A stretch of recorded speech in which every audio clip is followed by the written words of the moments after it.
Good evening, everyone. Thank you for joining me. I am Will Schuyler.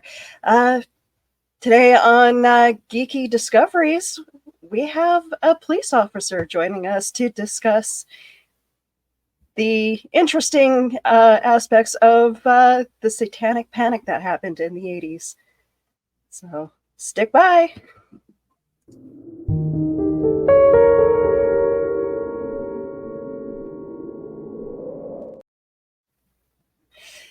Yes. So those of you who do not know, the show had changed into Geeky Discoveries from Cryptic Crunch because there's so many other subjects that I need to talk about. And sometimes talking about cryptids just doesn't fit in that realm.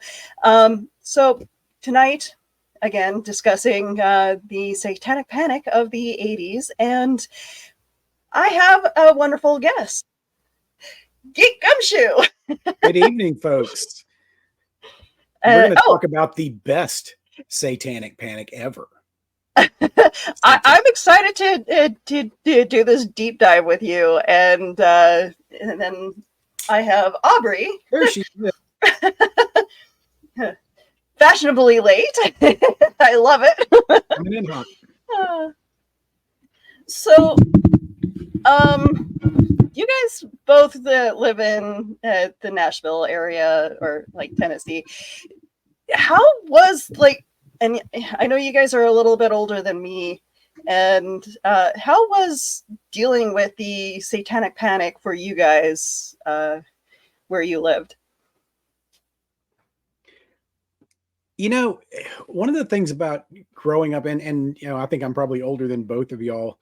So I was front and center during the heart and soul of Satanic Panic. I grew up as a Southern Baptist with a very strict set of parents that were all about everything when it came to the idea of satanic influence on things, especially in music. I can vividly remember going to church on a Tuesday or Thursday night for a special presentation where they brought in some traveling speaker to stand up in front of the church and for 2 hours harp on us about everything that was wrong with every bit of music we listened to, tearing apart our favorite artists and trying to make them into some kind of instrument of the devil.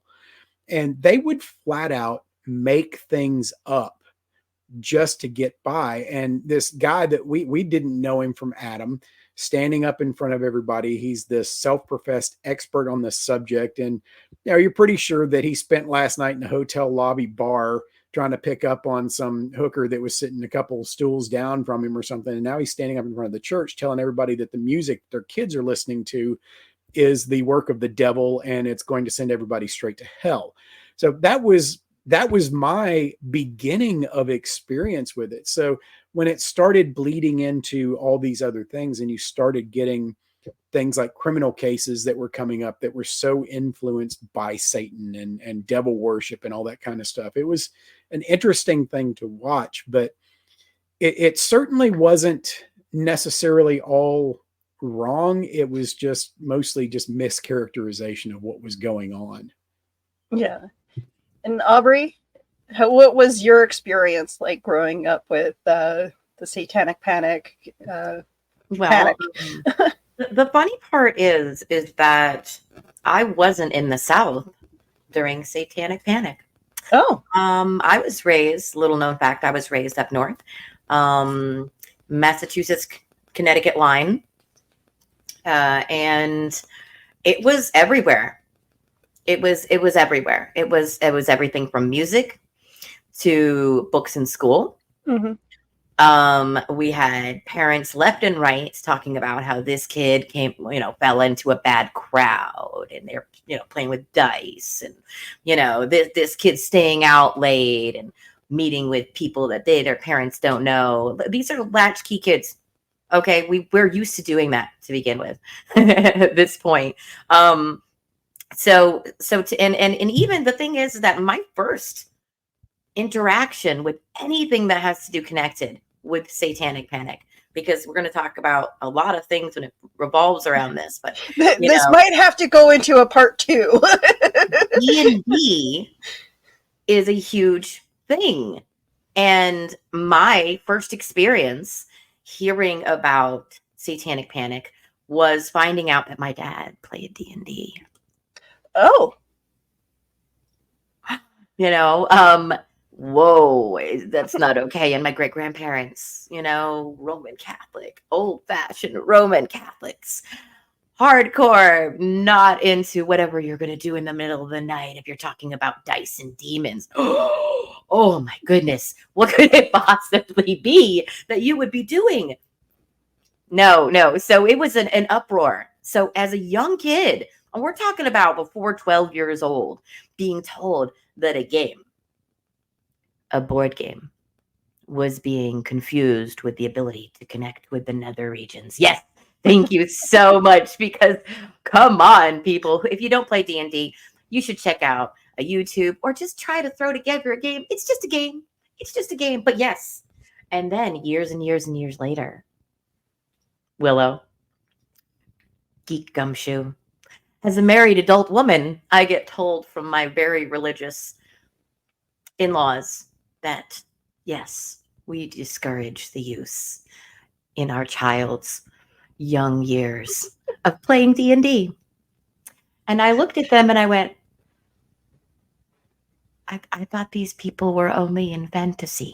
no, you know, and Not it's the characters. I will accept the elves in the fantasy realm of D&D, but these people I didn't know were real. I thought it was just those people on the TV that said things like this. No, it's funny that you bring that up, because like I grew up in this southern Manitoba, which, you know, you think that Canada wouldn't have, you know, the rednecks that you guys do down in the States. We have them up here in southern Manitoba. We The have South our is the South wherever you go. we have our Bible Belt, and it's like the Satanic Panic. It ran rampant up here, and what started it all up here, and then it got down to the States, was because of a book that was written by a psychiatrist and his patient that he later on married. Yeah. And that was a fun story also. Because that's oh not my creepy God. at all. So no, like I did the deep dive. I didn't want to buy, I was thinking about buying the book, but then I'm like, okay, let's find out what this book actually was about. And I'm going to tell you, like, these two, I don't know what their end game was when it came to actually trying to influence, trying to convince people that, you know, Satan worshipers and the whole deal of, you know, how the Satanic Panic started. I honestly feel like it was the therapist who, you know, got into her mind and convinced Michelle that she was, you know, the key element to all this. And just the way I don't know if you've ever done any therapy where you had to be, you know, put to sleep, or, you know, trying to remember the words. I'm having a giant brain fart. I'm sorry? Hypnotized. Thank you. But I mean, later on, like, I think it was in the 2000s that it found out that hypnotized therapy is BS. But role playing. He really worked her brain over, traumatized her to the point where she relied on him to make her feel better. And these sessions were like 6 hours long each. I'm sorry, I'm in therapy. My sessions, if we're lucky, may go a little like 50 minutes past the hour. And then my therapist is like quick to go like, hey, okay, we're cutting, we have to cut this short. You know, I'm sorry. I gotta hard out. But no therapy should ever go 6 hours. That's some super intense, like that's superhero or supervillain level intense therapy. That becomes an interrogation after a while, more so. And that's how you brainwash people. Yeah. You repetitive thought until the end they're repeating the sentence that you gave them in the beginning, but somehow it's their own thoughts. And they were both married. Really, they were both married, and he literally like spent hours with Michelle, going like leading her down this path of remembering at the age of 5 of all these horrid situations of having dead babies cut up and animals cut up and blood splattered all over her and orgies. And yeah, it's a different kind of therapy than I'm used to. Well, there's also the question that always comes to me as a cynic when it comes to motives and what makes people tick. At what point did he start seeing dollar signs? Exactly. And at what point did she start seeing dollar signs too? Mm-hmm. Because this at some point became a team effort. Mm-hmm. And they were taking advantage of the things that were going on in that era. And at some point they had to look at it and go, oh, we've got a gold mine here. And it was just a matter of time for him to get her on board with that concept of we can sell this story. But in order to sell a story, and this is something that anybody that's ever been associated with any kind of reality TV show or whatever will tell you, is that you can't sell the story if it sucks. So you have to have a really, really good story. Yeah, and writing those coattails of the fear. Yeah. Perfect timing. Absolutely. Ooh. I mean, what are the chances that this kicked off around the same time all this other stuff was going on? And it just so happened that it became part of the push for the movement. Yeah.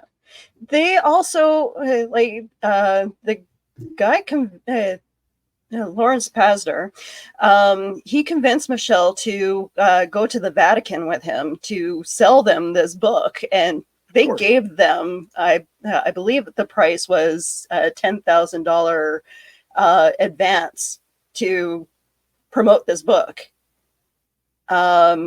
So they went on a huge and doing the talk show circuits and promoting this book. And I think that's the only way that this book became popular, because looking at it now, there's no way this book would, pass this would be considered, a book that is being promoted as true or not. It's based on a true story. Yeah. But this is pre-internet. Nobody had the ability to really do their own research and figure out exactly what was going on. And every guy, like the ones that I was referring to earlier, that were touring around, going to churches and doing all these little spiels, had to have something to point at. They needed some kind of a textbook that they could refer to, and a lot of them would probably bring it and sell it on their tours. So they needed these references that they could use to validate what it was that they were doing. So yeah, somebody coming along and having something that clicks with the public and then leaning into that for your own validation, that's a pretty solid plan. Yeah. So before we go a little bit further, I do have to acknowledge that we have people in the chat. Hey, chat people. Hello, Carl Witzman. Speaking of part 2, I'll probably have to have Carl Witzman on talking about the Satanic path through the therapy mind. Ooh, I love that. Please have me back. Yes. And then Donna Carleen, Dan Hollyfield. Good evening. And Carl says at least part of the gang is here.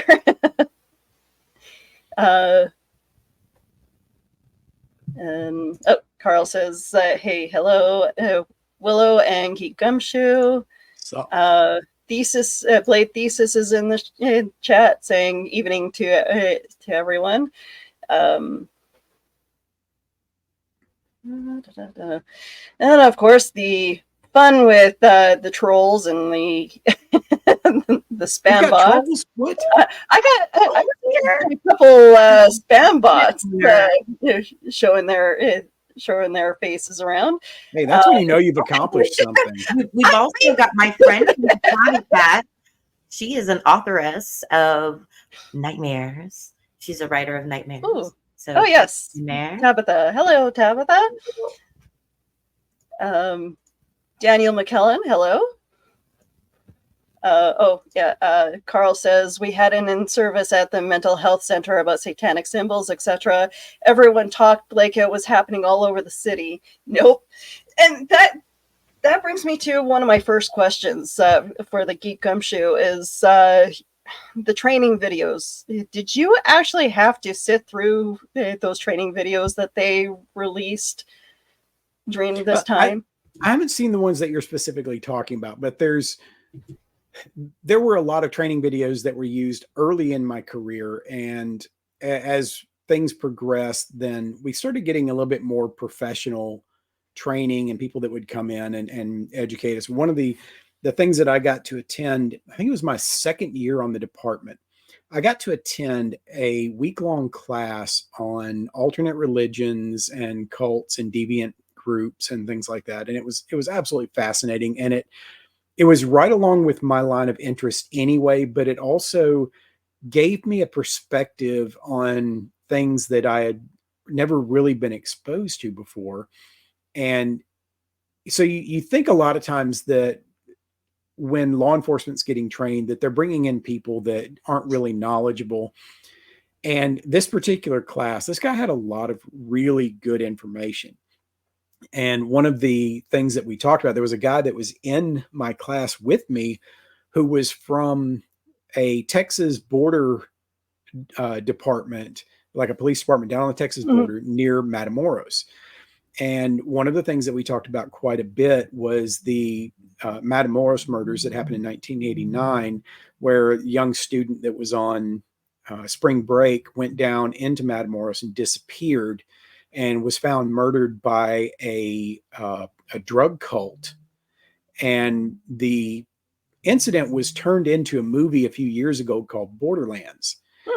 And it's a pretty interesting retelling. Of course, it's a dramatization, so there's a lot of things that didn't actually happen in the case itself. But it's interesting when you start seeing information about actual cult-related crimes.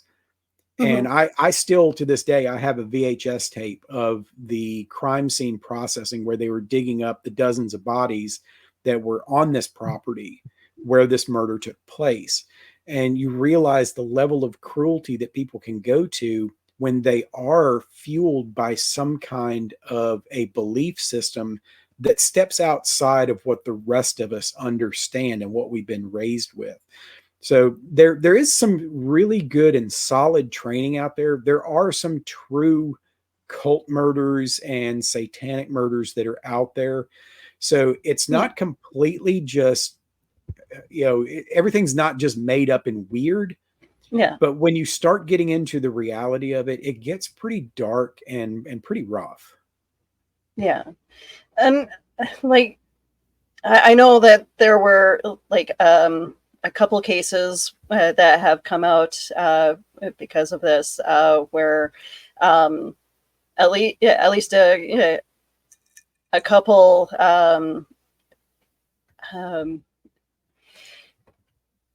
schools, like teachers, being charged with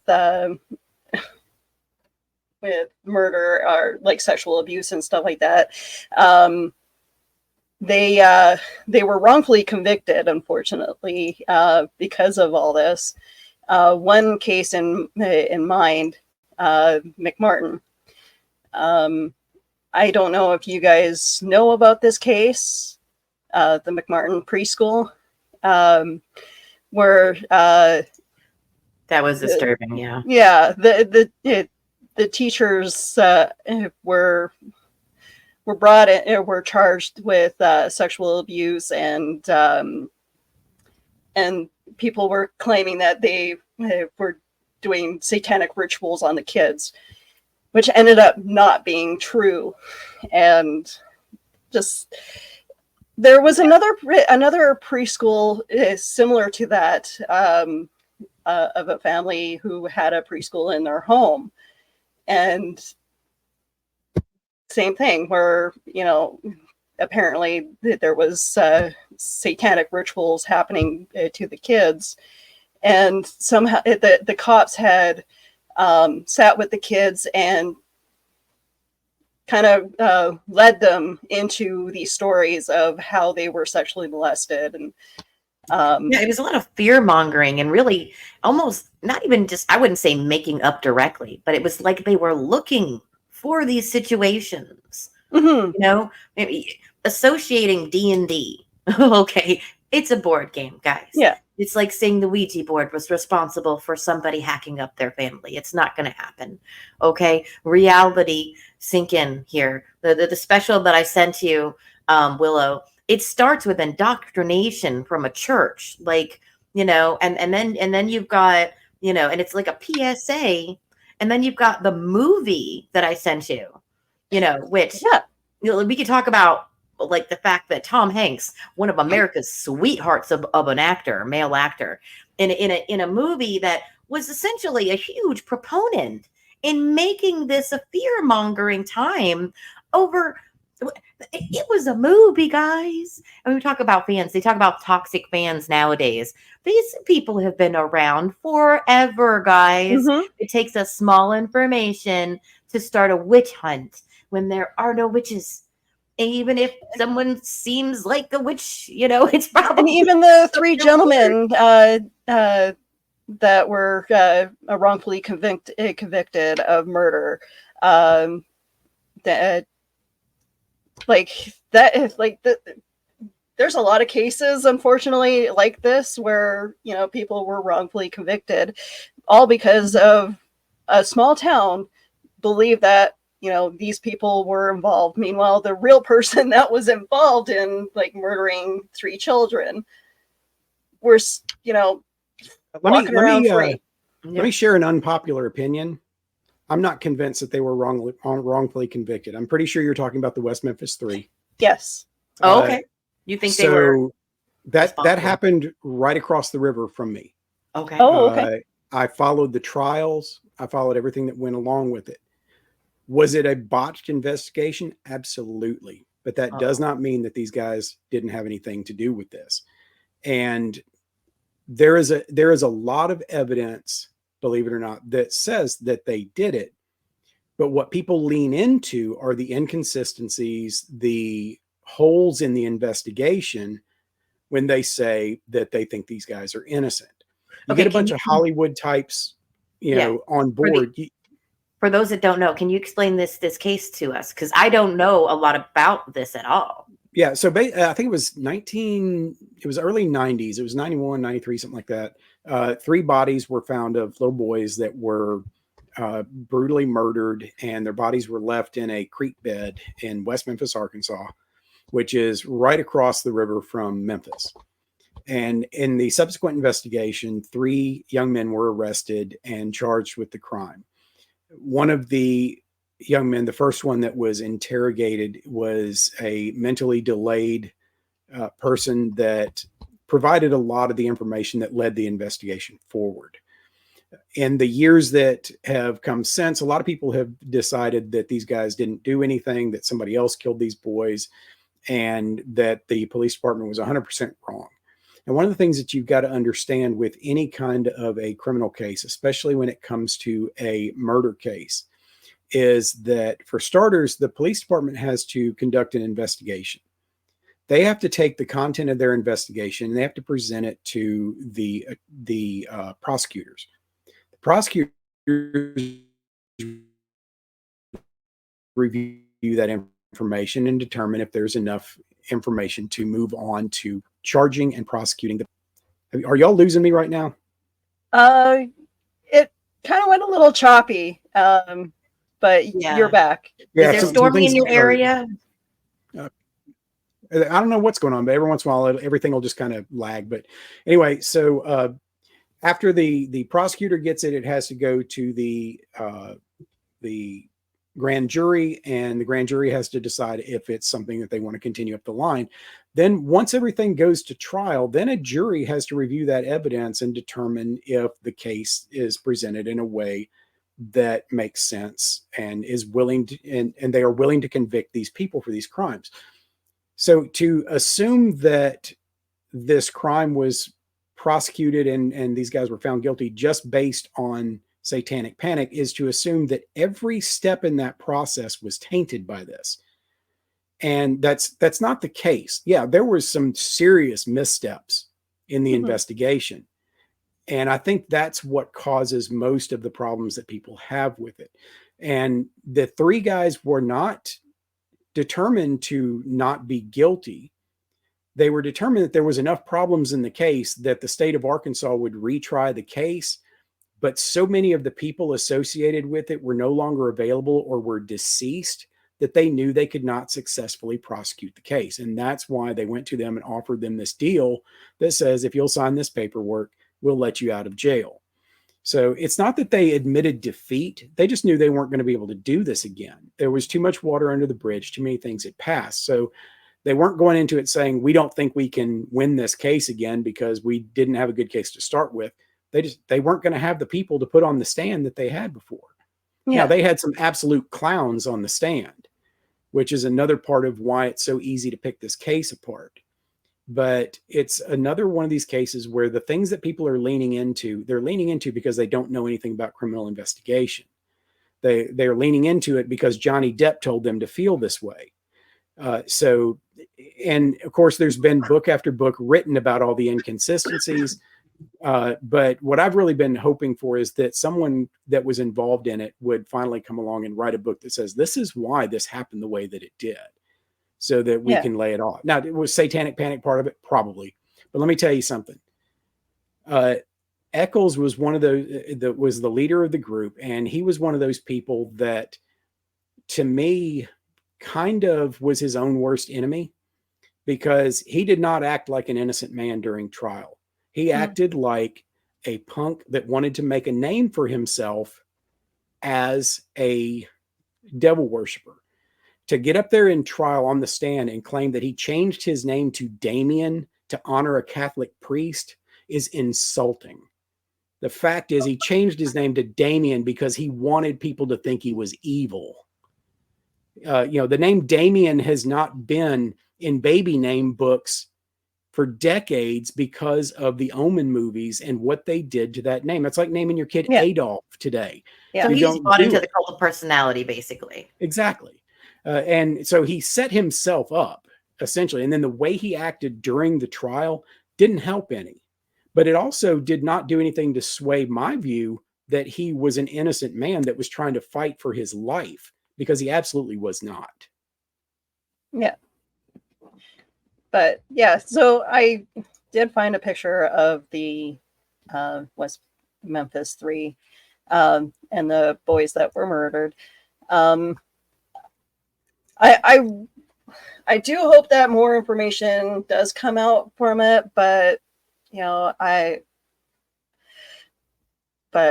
unfortunately, like I wasn't around in the in your part of town, so I don't know the feel of what the town folk were, what the whole town was going through around that time. So I did live in several small towns growing up, though. I know how close-minded some people can be, and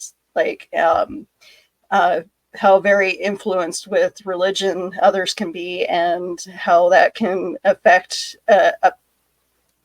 people's perception of other people, that especially outsiders. Well, keep in mind that West Memphis is not necessarily a small town. It's a mid-sized town, and it's an extension of Memphis, Tennessee. You literally drive 2 minutes across the bridge and you're in West Memphis. So it's not like you're going way out into the sticks and there's this isolated community out there. Yeah. They were right there, had all of the assets that they needed to properly handle this.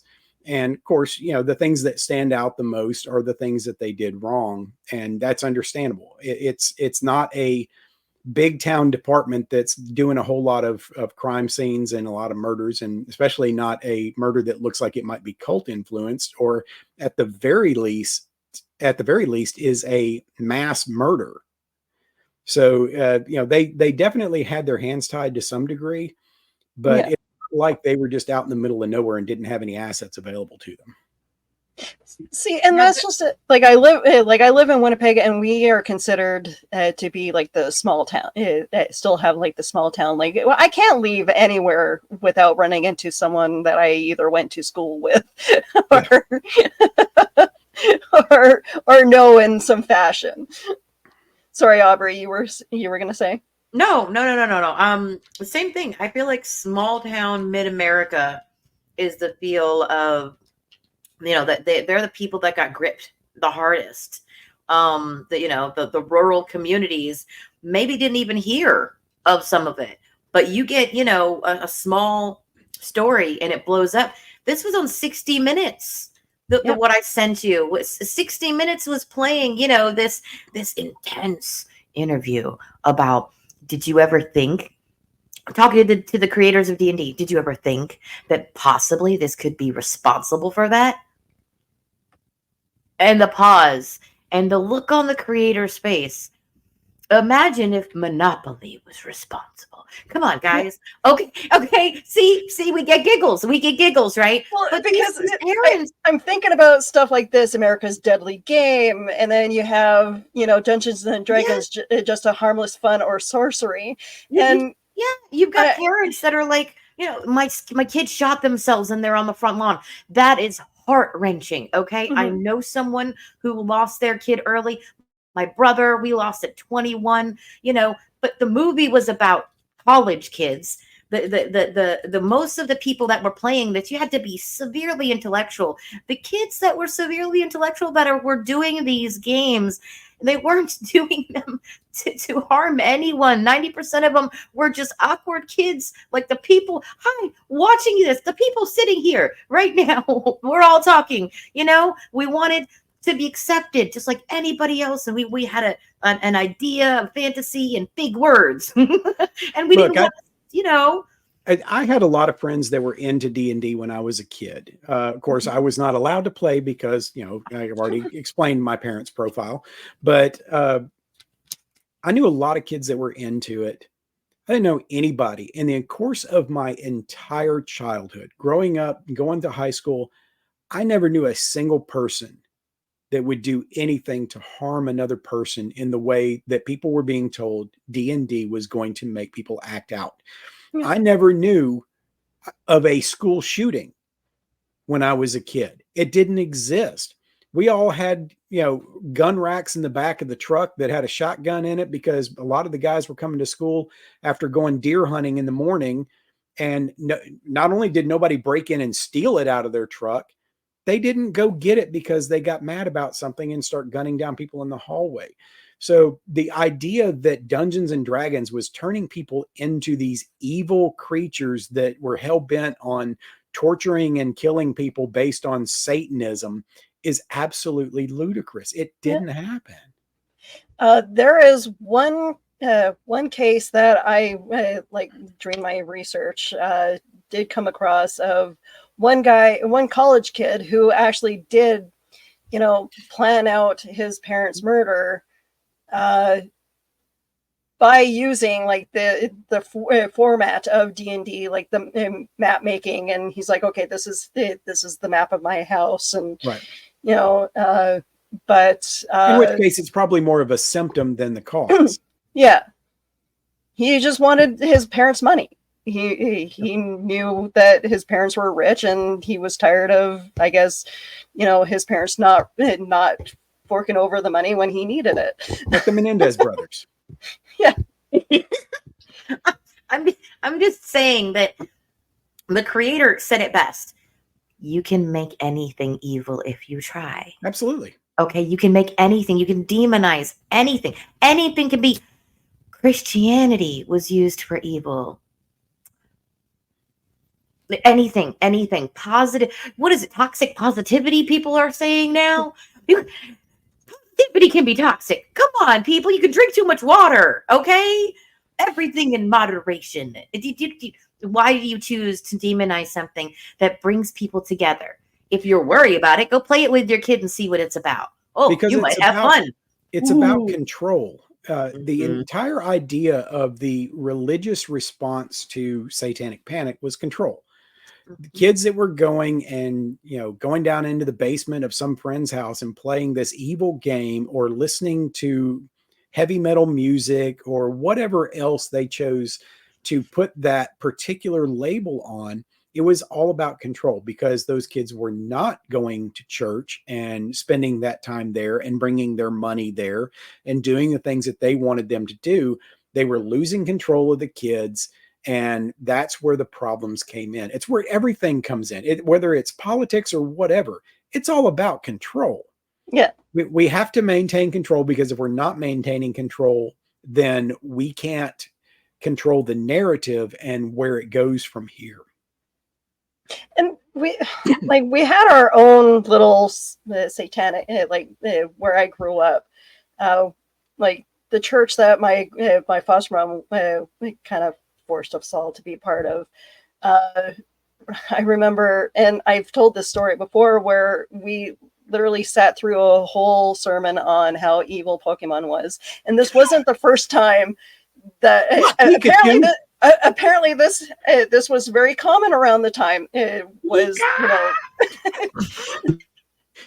religious groups were going around claiming how evil certain flavor of the month character or book was, and I'm just like I couldn't believe I was spending my Sunday listening to this, and it's just like, can you just next time just leave me at home so that I can play video games? but once again, if you think about it, where are the kids spending their time? If they're getting into the Pikachus, they're spending their time with Pokemon, and they're not spending it at church. And so therefore, Pikachu's got to be evil, right? All because he was magic. Right. They magically evolved, look, the evolution word magic goes around the world. I mean, it's every time you hear something, that word magic comes into it, and it makes everything. The Harry Potter thing is a great example of that. Oh God, wizards and witches, that's just evil. They're doing magic over there at the Hogwarts. Yeah, so yeah, that's where things start to spiral out of control. And I just it just got to the point where I couldn't. I didn't want to go to church anymore after that, because I'm not. It burns a lot of people out. Come on, guys. I mean, if you attack fantasy, where is your reality? Okay, like, why are you fighting imaginary demons? Literally imaginary fictional demons. Okay, wait. Hold on. Hey, hold look, on. We're getting a lot of comments over here. I feel like I know. I'm so sorry. Yeah, thank you. I'm not trying to ignore you guys. You guys are amazing, by the way. There's a lot of people wanting to get involved in this, so I'm curious to hear what they got to say. So I'm trying to remember where I left off. Yeah. Just pick one. Pick one. Be right. Somebody read these, because I can't see them. I don't have my glasses on. Blade Thesis. I remember not being allowed around D&D because Satanic. Carl says, as a skeptical mental health worker, I didn't see anything in our town, but the fear was everywhere. We had an in-service. Oh yeah, I read that already. And then didn't play my first game until I was in my 40s. Yeah, then. So Dan says Willow rednecks exist everywhere. Yes. Oh yes. And memory recovery therapy. See, and I'm because of the therapy that I do for trauma and stuff. I do EMDR, which is eye movement, and I know a lot of people are like, "Oh, that's hokey." No, it actually works. It No, actually I've works seen to it. get me to focus. I've seen it recommended for law enforcement officers with PTSD and stuff like that. So Hmm. there is some legitimacy to that. Yeah. Hmm. So And sorry, go ahead. we want to talk about the ridiculousness of attacking a game. Can we talk about the ridiculousness of attacking a music group like Judas Priest? Okay, I was going to wear this shirt, but I figured it might be too revealing because it's not much to it. Because I did that for a concert. Look, do you want the ratings or not? Come on. Well, I didn't ask Willow's permission, but I did make a dress out of the shirt I'm wearing. So I did design this specifically for this. But Judas Priest in 1978, this started far before, we want to admit that it did in the 80s, but Judas Priest, they got lawsuit for family saying, subliminal messages. Okay. It's entertainment. It was music. Entertainers. Can we separate fiction and entertainment from reality? Okay. Yes. I get if you're a fan, if you're a hardcore fan, I get it. You got to stick to the script. Yeah. But come on, you're not even a fan. You're just finding something to poop on someone's parade because you don't like that parade looks like that.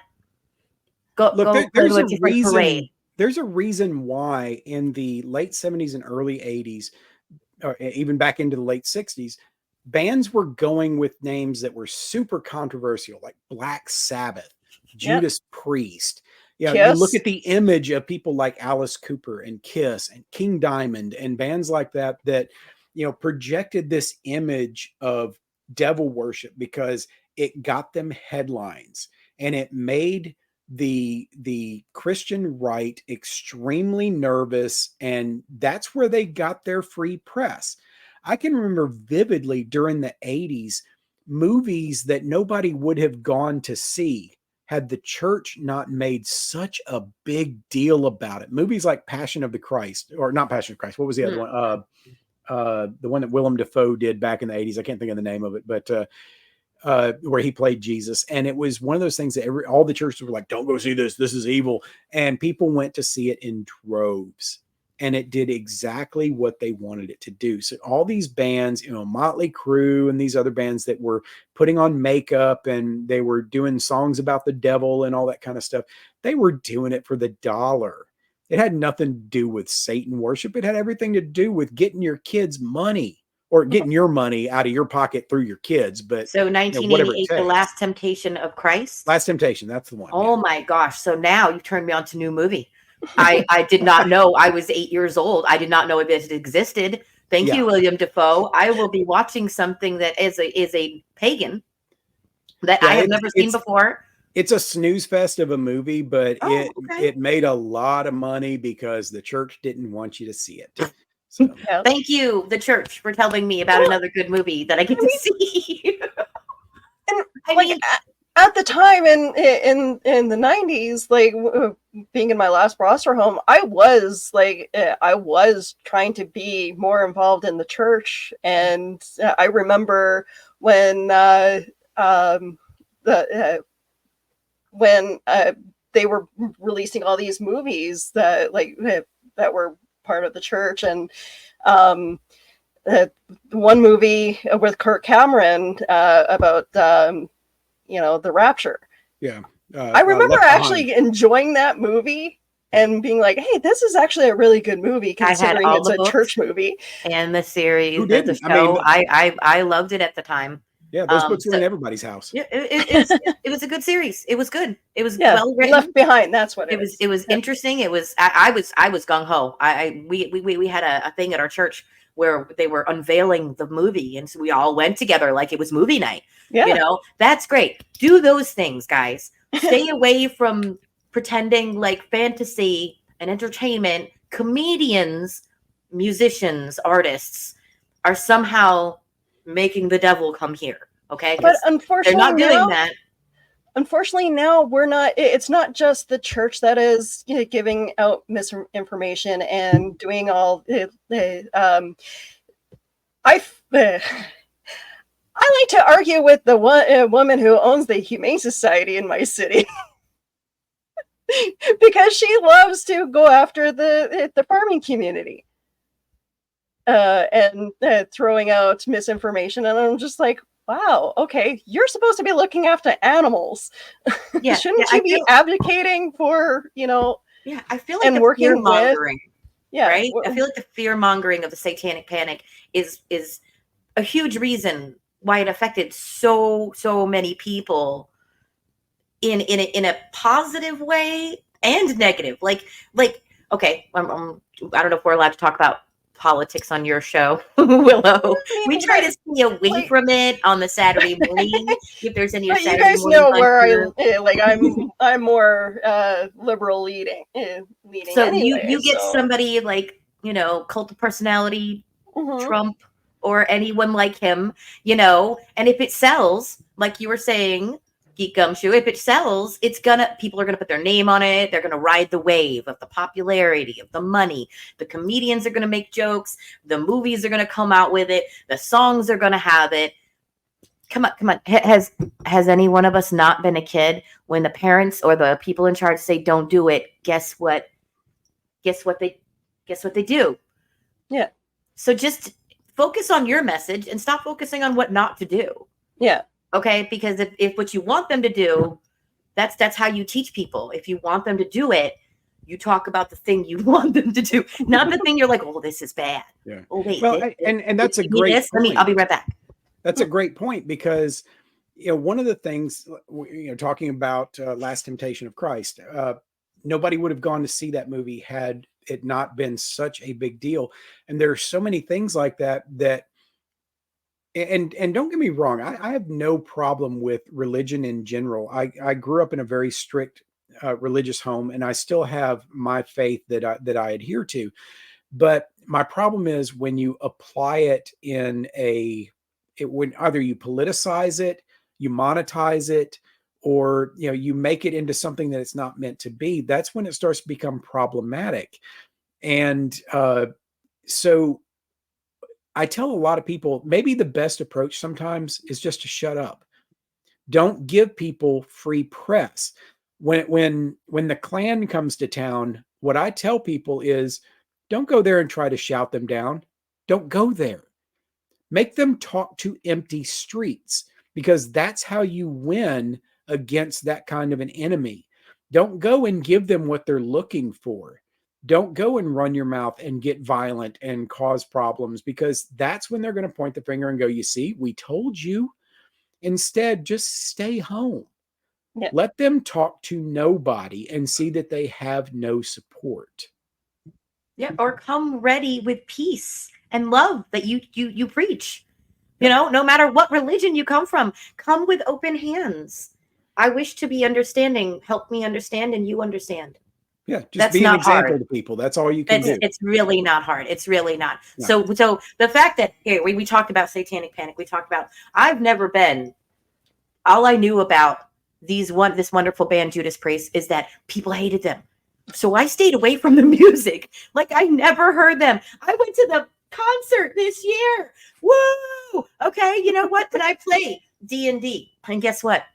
If I see an old lady crossing the street, I'm going to help her. I'm not going to set her on fire. You're not going to shove her in front of a bus? Right? If I see a Girl Scout, because I didn't get the memo?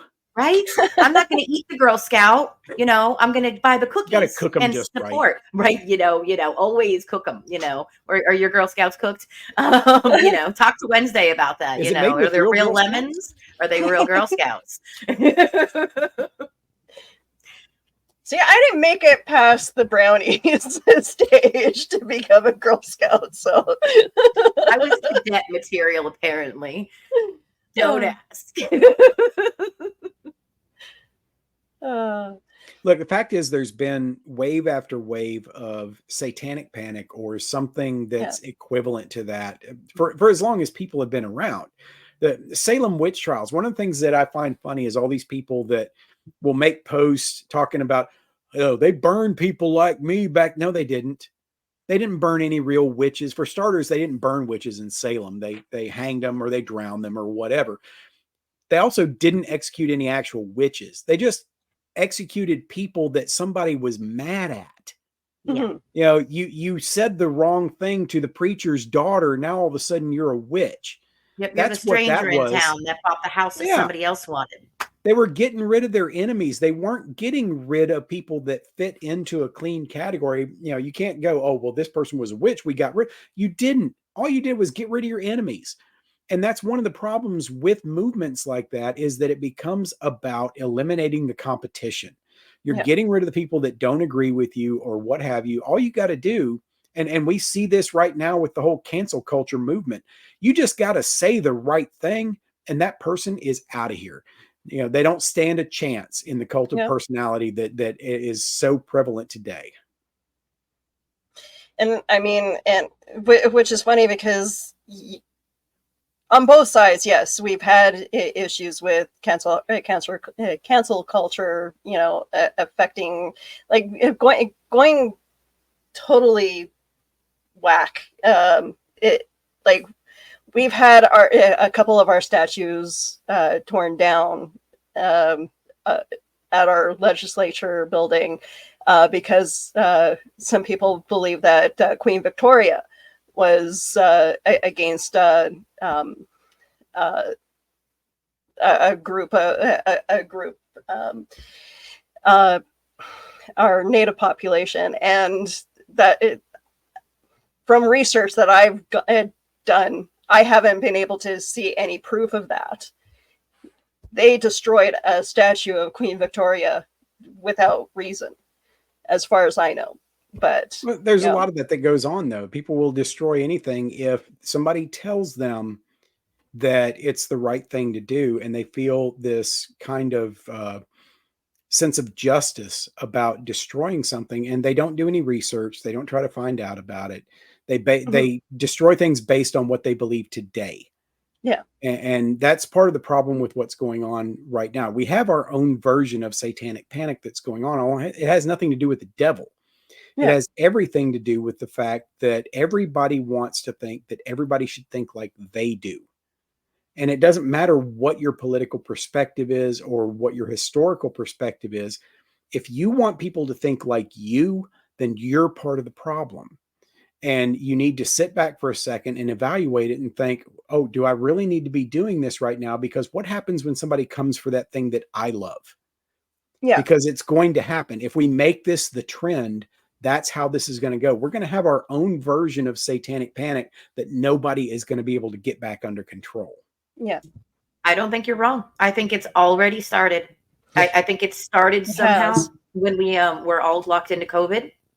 The fear kind of set in, and we started buying into things, and you know what a great solution for that is, and I didn't come up with it, is community, and getting community and seeking out community, because connecting, whether you're male born, female born, or whatever you would like to be, being as healthy as you can and connecting with people like we're doing tonight, talking about stuff that might be a little awkward or that we didn't know about, is helping spread positivity, because sharing information leads to more educated people. More educated people are usually kinder, because we all want to get along. We all want to survive. We all want to do things to make things go forward instead of backwards.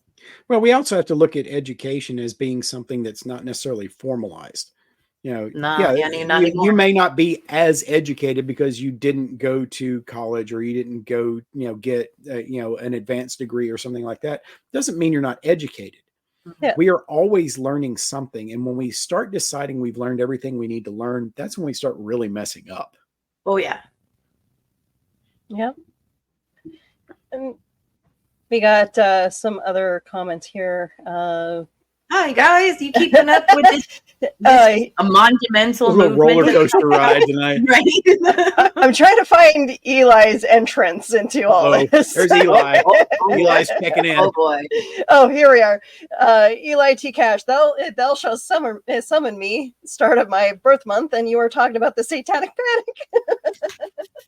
Speak of the devil and he shall appear. It is also my birth month. So yeah, September. I make jokes about this all the time. Those of us born in September are either because our parents got bored around Christmas time, or lots of one-night stands. I happen to be the latter. Right.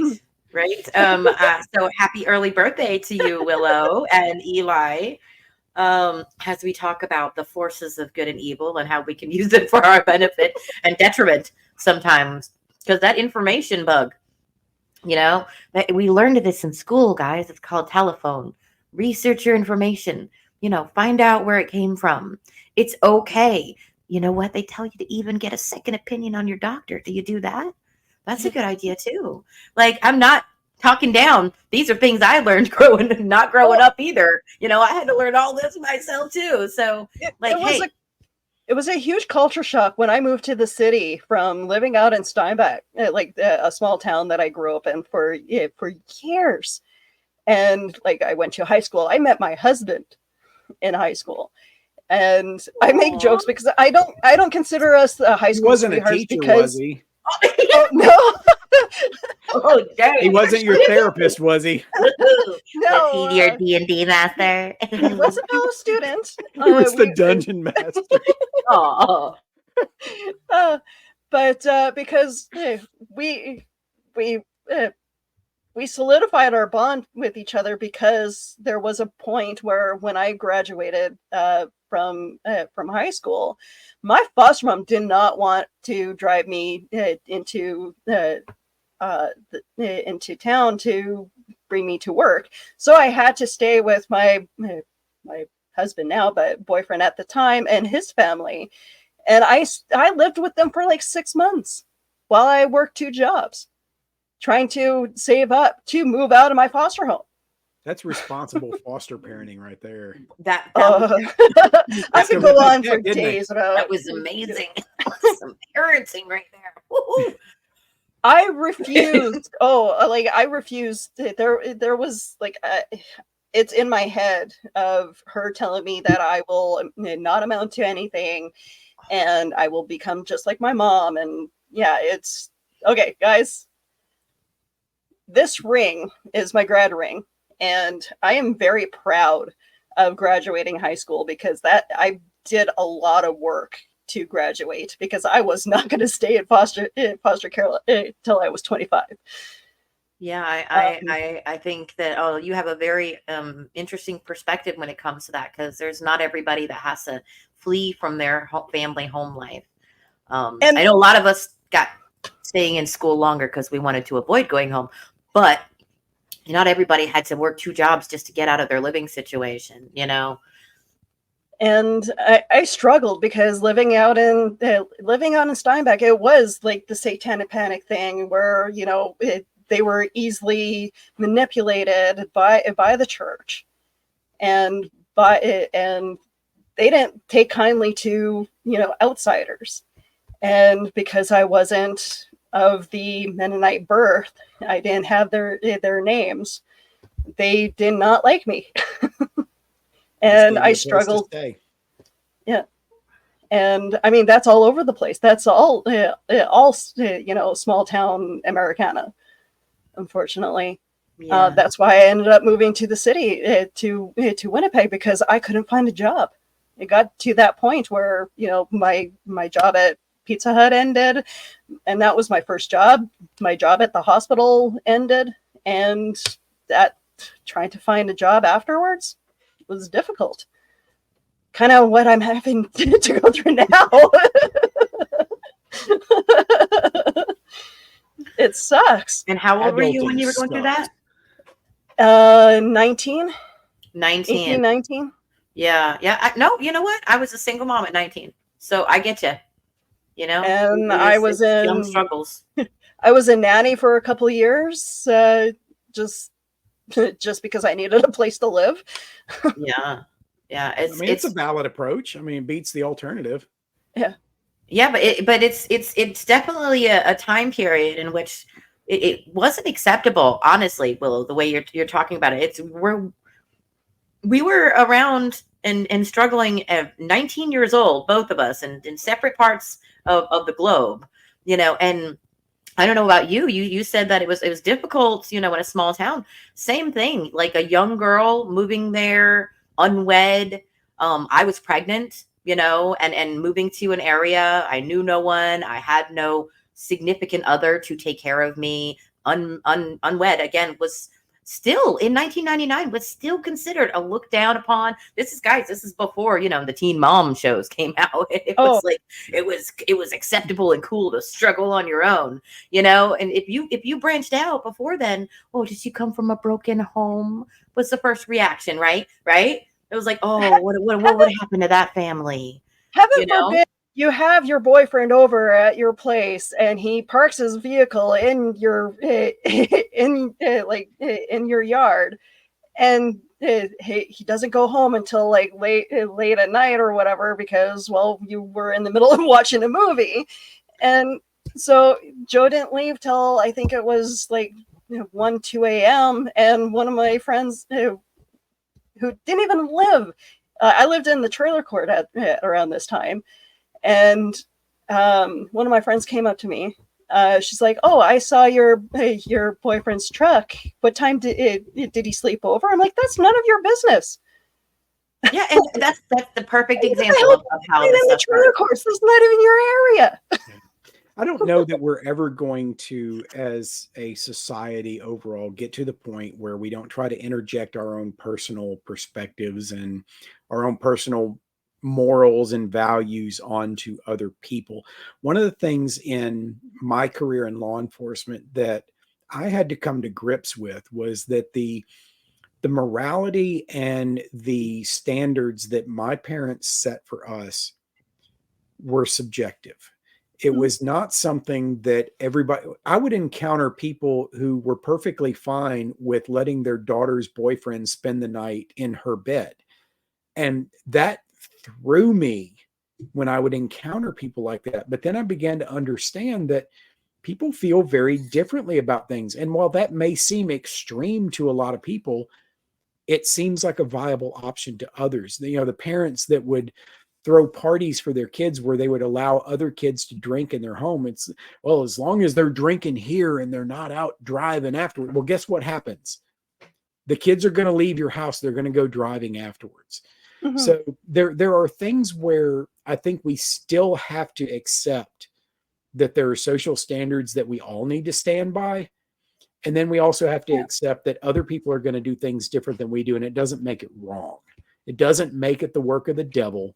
It doesn't make it evil. It just makes it different. Yeah. Yep. I mean, I'm gonna say this. My kids were raised by me. My two youngest, or my two oldest rather. I was the first female in my family to be graduating from high school. I was dedicated Christian, baptized into the church. I became married. I did a little college. I was Girl Scout. All the things sound like, typical white American woman, except I ended up as a single mom living in the middle of nowhere with nothing.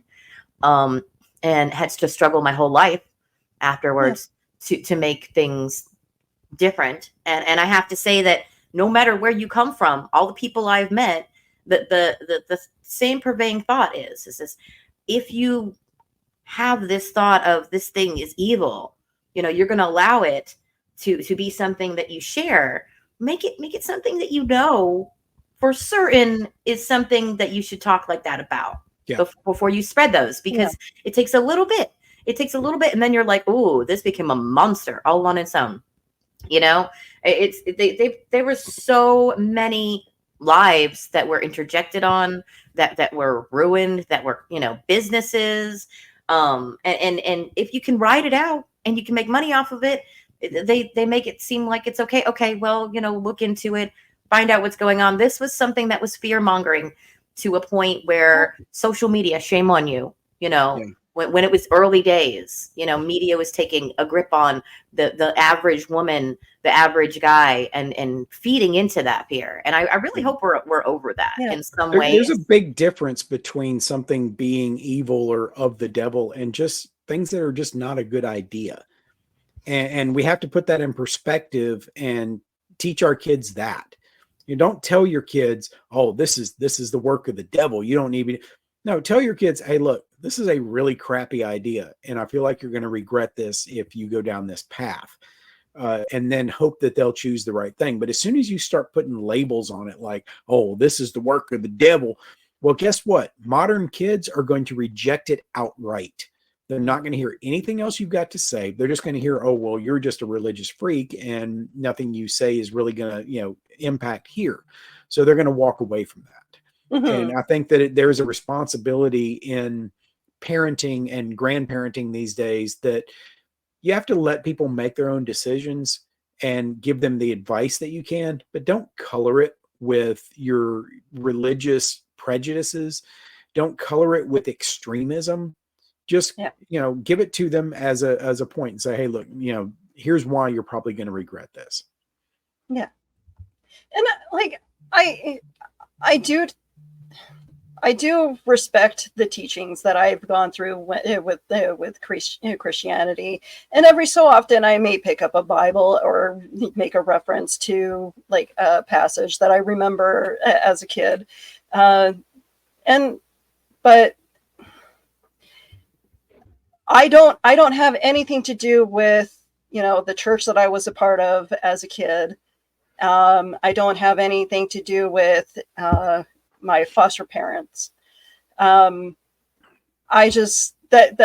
a part of my life that I really don't need in my life anymore. And even though sometimes it hurts not to have that relationship that I thought I had with my foster mom, I'm kind of glad that I don't, because I don't need that. I don't need that fear of her saying that, I'm evil. I'm bringing evil to her home. And unfortunately, that's something that I had to live with. Look, yours was a special situation. If you have not started writing a book about that, then you need to. Because, honestly, that's such a unique way to grow up that I feel like that could be something that people would find really interesting. Yeah, actually, I was on a podcast called The Brown Sheep about adoption because they were adopted and my third child was adopted. So we had a very heartfelt discussion about that and the different ways that connects with people. You guys should check that out sometime. And Willow, I agree. I feel like you have a perspective from the time where we were, younger, that a lot of people have not talked about being or spoken about being in the adoption circuit, in what it felt like then versus the mysteries and what we heard in the media, because we heard horror stories from the media and we heard, heartwarming stories, but something from your perspective, it sounds like you left really early. And because of that, it's a bit different than 18 is usually the cutoff for foster kids, and I'm actually one of the fortunate ones who didn't have the didn't get told you're out the moment that I turned 18. Okay, so it's the opposite. You stayed in longer. I stayed a little bit longer because one, my foster mom was trying to push me to stay until I was 25. This can go on to a whole different another episode subject, but no, it's she was trying to get me to stay till I was 25. She wanted she wanted like doctors to prove that I was incapable of living on my own. I have the paperwork that states that, and because of my trauma, I don't remember being tested. Were there satanic rituals involved? No, see, that's just it. Like, should I get a little regression therapy there? We're full circling this. I know this guy that likes to do this kind of stuff. I mean, you wrote a book, right? Where's this picture? Don't we have a picture of that guy? We do. Oh my Is he god. still around? I mean, can No, you call he that guy? actually, Can you unfortunately, call Larry up and say, "Hey, can you write a book about me?" unfortunately, he died in 2004. Oh, that's unfortunate. But Well, what about I'm Michelle? sure Is she still around? Maybe she'll write a book about you. Michelle is around. But here, okay, so this is the fun Creepier fact about Mr. this book, Rogers and over I there. know we're going a little overtime, but whatever. It's my show. Screw it. Okay, so this is like one of like this book has like several different like I don't get how or why there's several covers for this book. Oh, they were riding these coattails I've hard. never seen a book in my life have several covers. All right, so Wait, as a my writer, shirt. let me Matches my tell shirt. you that covers are the first thing that your audience is going to see when they're in the store. And so taking a book that's been around for years, putting a different cover on it is trying to reach out to a new audience and give them something to latch on to. So they're not going to stick with that same cover that came out the year they produced it. They're going to put out something new that's going to catch with the audiences of today. So that's why you got the iterations of the different versions of that cover. And there is a documentary of the book and the family that was Satan Wants You. Satan Wants You. It is on streaming. You can find it. I'm sure you can just Google it, or I can't remember what streaming service had it. Look, Google is the devil. Stop telling people to use Google. But yeah, no, like talking about my past of being in foster care is a subject that I definitely want to touch on in the future. But I appreciate you guys joining me tonight on this subject. And will you guys return? Will you guys return again to touch on a little bit more on maybe the 15th? No, I don't like talking about this topic. It makes me absolutely. What are you talking about? I want to put an earworm in people's ears beforehand. Somebody else that loves Tom Hanks as much as I do. Please watch Mazes and Monsters with me, because I feel like this is a thing. I've never seen Mazes and Monsters. I didn't know it existed. I am excited because I now have 2 movies to watch from this. It's like a watch party that needs to happen right there. No, I would dress up for that. I would dress up for that. Because we definitely need to touch on a little bit more on the pop culture aspect of how Satanic Panic. Look, next time everybody needs to come in a devil costume. You know, a little red devil. Yeah. I'm almost halfway there, because I hosted a barbecue yesterday and I forgot to wear sunscreen, so I'm like burnt to a crisp. and look, you've got boobs, and boobs are the devil's tool. So there you go. So, my little dirty pillows. That's right.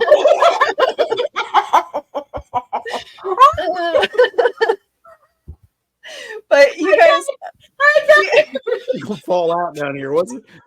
Need some oxygen? Geek Gumshoe, where can we find you on social media? I don't know.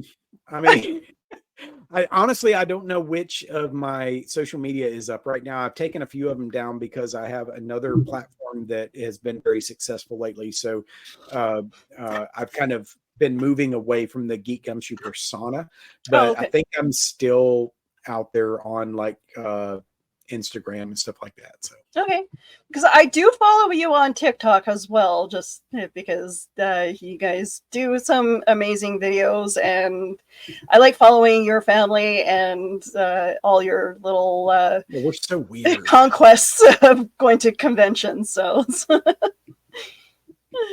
all right, Aubrey, where can we find you on social media? Oh, you can find me right here on Miss Kindred Ivy on Instagram 90% of the time, and under my name on Facebook. 90% of the time. 90%. What's the other 10? What are you doing then? Sleeping. Devil worship. Oh, yes. Sorry, that's how I'm supposed to say that, right? Playing D&D. They're playing D&D. There you go. Playing with my crystals. Rolling them dice. All right, you guys have a great night. Thank you for joining me. You guys can find me all over social media. I am the social media socialite. Joining in a couple of weeks again for part 2 of the Satanic Panic, September 15th. So yeah, you guys have a wonderful night. We'll see you. Bye.